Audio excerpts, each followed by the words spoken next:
It's pretty fascinating how disconnected we've become with all of those things which are our basic needs. Not just being connected to nature or disconnected from nature and your food source and your water source. That's one of the things that I really found interesting about the video was how it talks about in nature how water never takes like hard right turns. It always follows these sort of angular routes down the mountainside, you know, crashing here and there and running always at least resistance.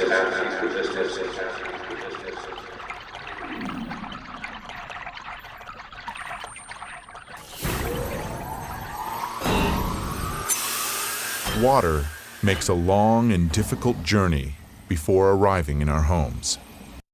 It used to be common knowledge that a settlement could only occur where there was a natural source of water.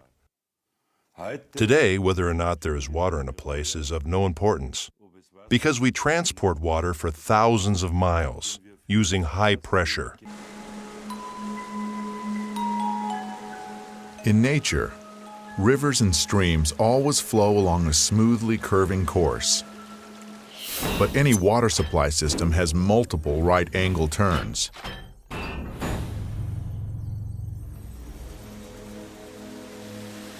The natural structure of the water breaks down more and more with each such turn. Water from a water supply system which flows into our homes through pipes has various forms, crystals of various forms, but they are all deformed. It may have these crystals in many other arrangements, but you won't see any symmetry or beauty.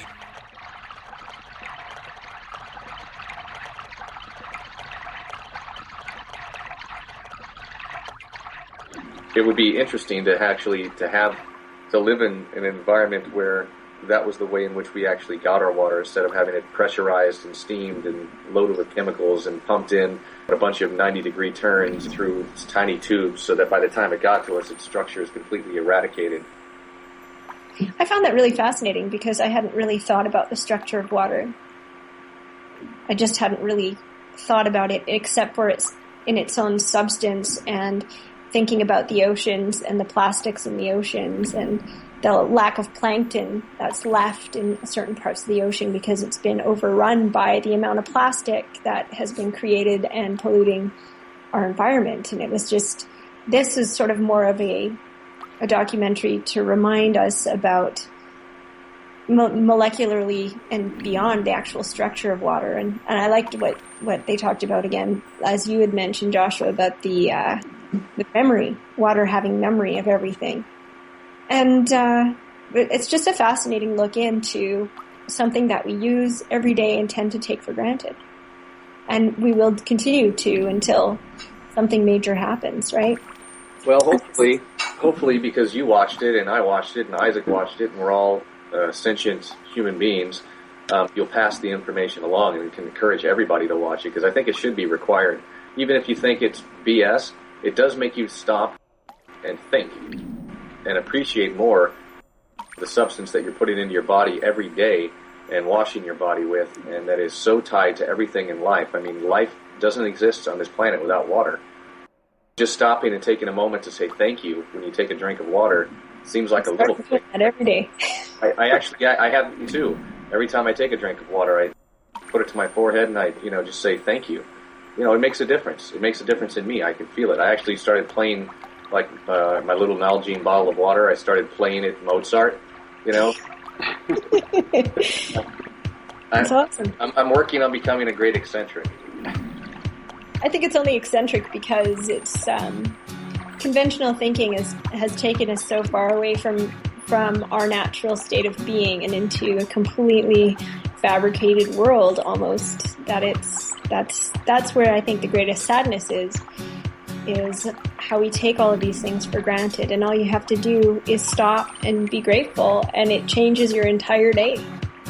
It really does. Living a life of simple gratitude, it seems so simple and so dumb, but it really does make a difference. It really does make a difference. We're always in such a hurry that we don't take the time to stop and say thank you to the people that are in our lives and really let them know that we're appreciative, and the things that we take for granted, like having a drink of clean, fresh water and having something that is, non-processed to eat. All those things are so vital to living, literally. And what does it take to just stop and say a small blessing, if you will, of offering of thanks before you consume it. Where did this come from? Where is it going after it leaves me? And thank you very much for keeping me alive another day. Seems such a small thing, considering all that it gives back. When you allow yourself to go inward and reconnect with the source before you eat, and you're thankful for the water that you're drinking, and when you're able to recognize divine qualities in other people, I think that the more of us that are doing that, truly doing that, not just talking about it, that literally the better the world.